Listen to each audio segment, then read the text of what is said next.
Hi everyone, this is John McKeever from Data Migrators here again with another MettleCI installation demonstration.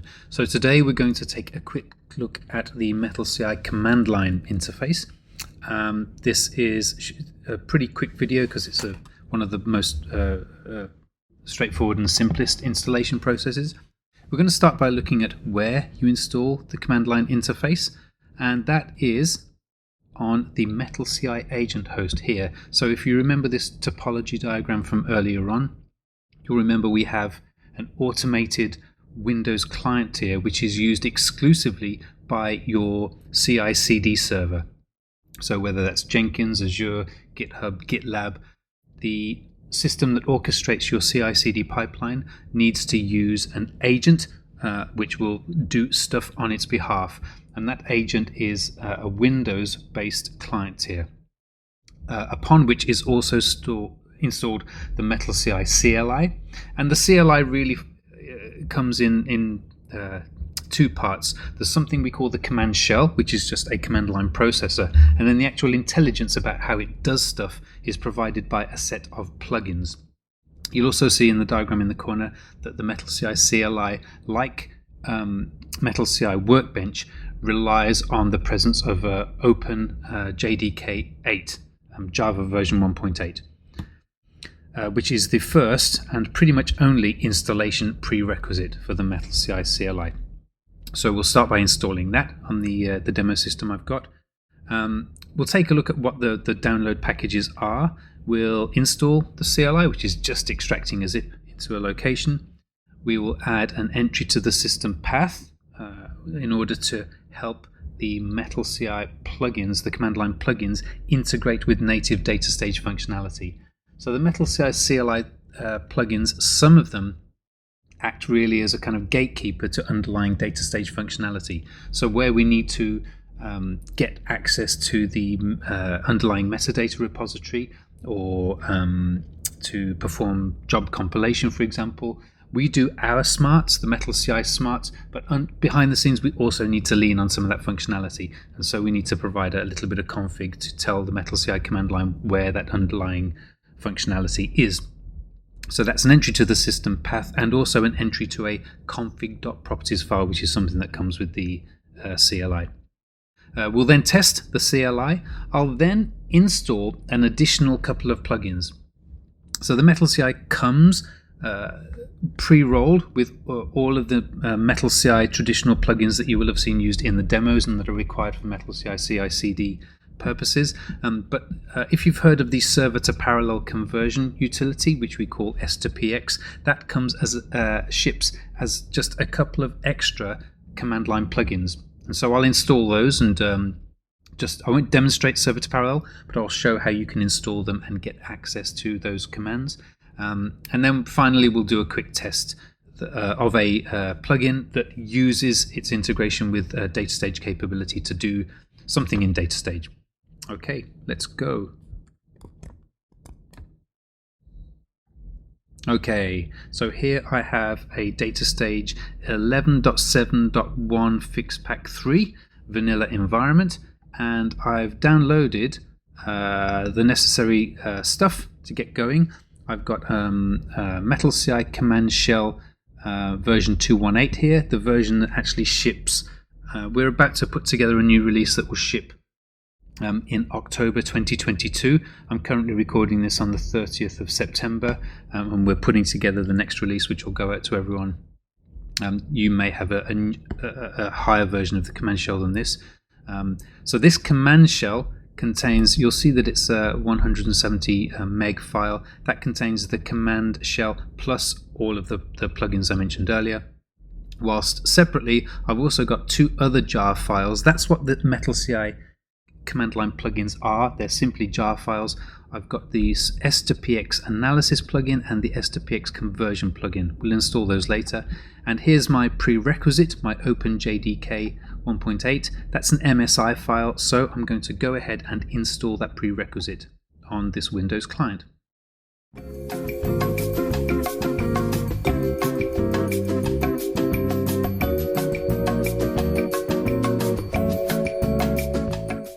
Okay, and if I look down into this one, I think, and I can look down at Eclipse Adoptium, who are the people who distribute the OpenJDK these days. There we can see I've got the OpenJDK. So now we're going to install the MettleCI command shell. That's a zip file which I'm going to extract here in place.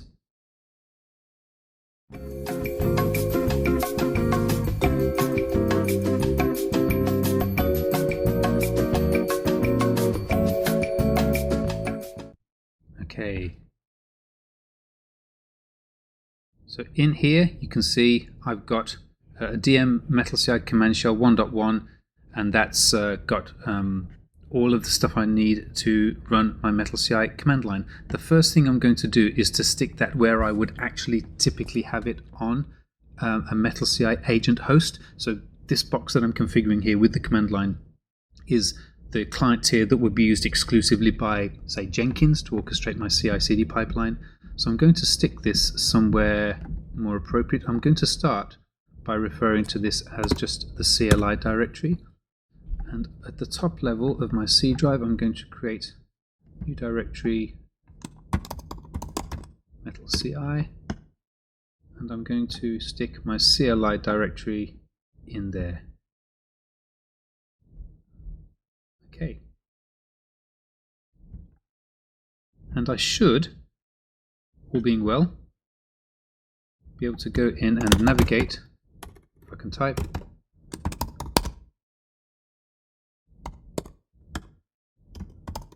and bring up, whoops, wrong operating system, the MettleCI CLI command line. The first thing that I've noticed is that I've forgotten to install my license file. So I'm going to go off and get the license file. Okay, I've got my license file and stuck it into the same directory as my MettleCI command. Let's try that again.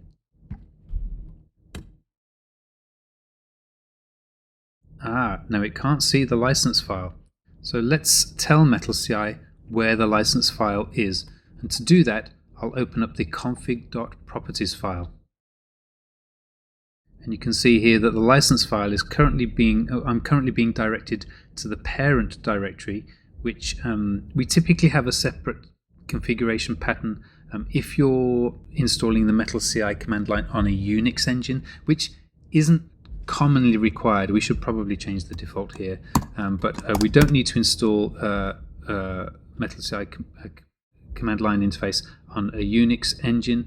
We're actually installing on a Windows client, which is a more common topology, and I'll just uncomment the Unix line and comment back in the Windows line, and I'll save that, and I'll hopefully get that working now.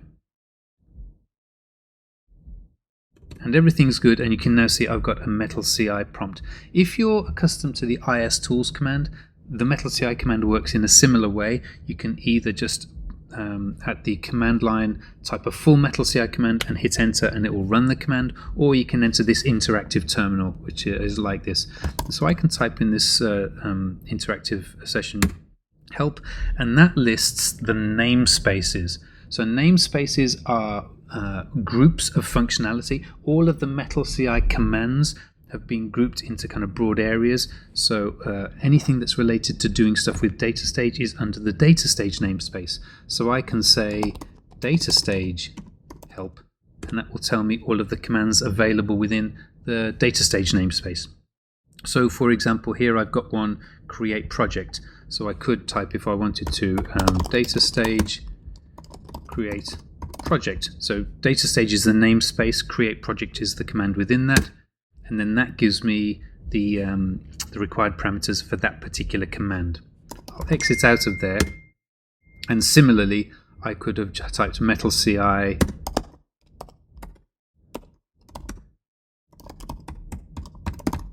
create project, come on fingers. I could have typed MettleCI DataStage create project at the command line, and that would have given me the usage pattern and then dumped me back out into the shell again. So that works. Let's just have a look at the reason that that works. we've got the MettleCI command here, and there are different files for different reasons. The command is the wrapper for Windows, but if I look in the plugins directory, these are the jar files that provide all of the various commands that we can get to in the MettleCI command line. It doesn't really map one-to-one files to namespaces. One particular jar file could support commands in different namespaces, and similarly different namespaces can be spread across different jar files, or one jar file, or whatever. But if we just go back and I just say MettleCI help again and remind ourselves of the list of namespaces we've got available, you'll remember I mentioned at the start we'll do something with server to parallel.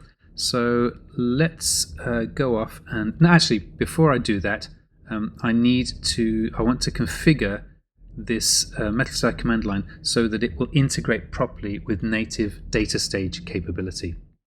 That's the thing I almost forgot. So to do that, I'm going to start by adding a entry to the system path. And to do that, I'm going to edit the environment variables. And so if we look at our documentation, go to, you'll already know docs.mettleci.io to get to our documentation, and search for installing MettleCI CLI on Windows, and it'll tell you what you need to do here. So let's start by what we'll also do is add the MettleCI command line to our Windows path as well, so we can get straight to that. So that's where I've installed my MettleCI CLI. So I will add that to the system path. Let's select path, edit. I will add a new entry, which is MettleCI CLI. I'll also add another new entry, which is for this, the client's IS Tools CLI.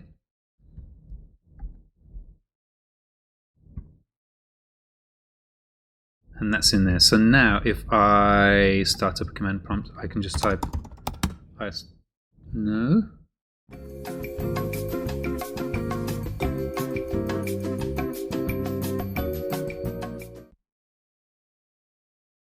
tool.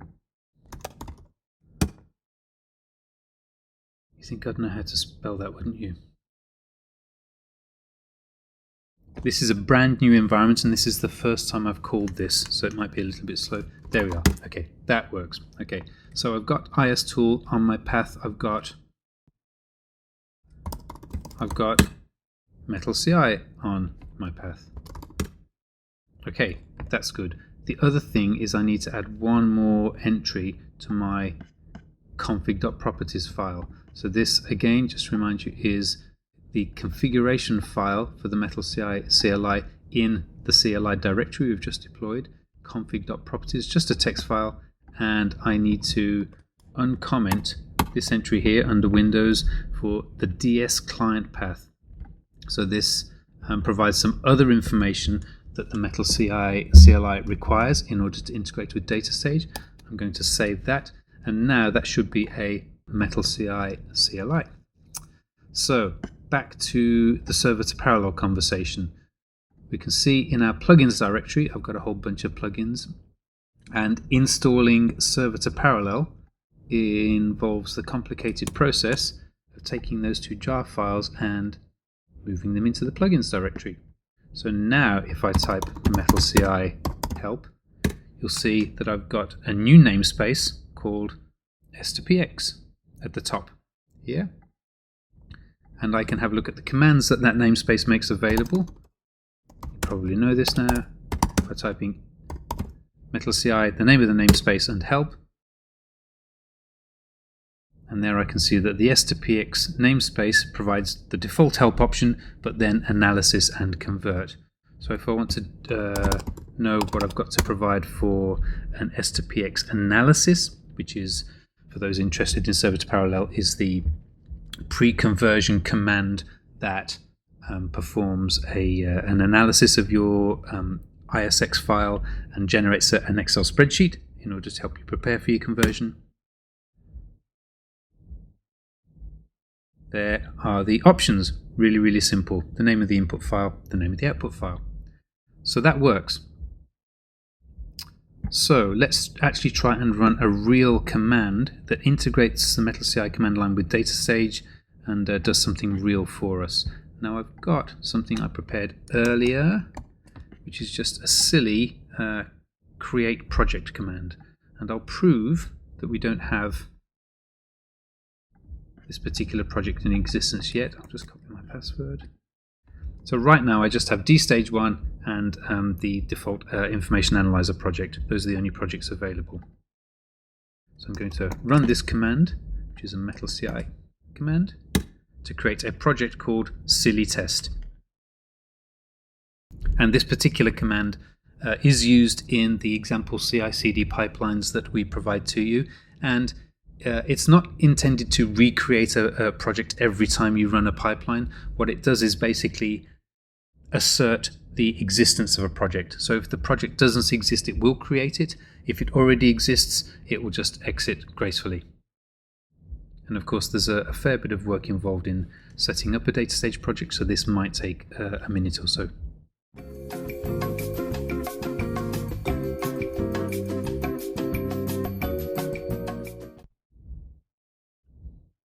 Okay, that's come back. Silly test created successfully, and we can test that that is the case by copying out my password again and trying to connect to project silly test that's been created using a MettleCI command.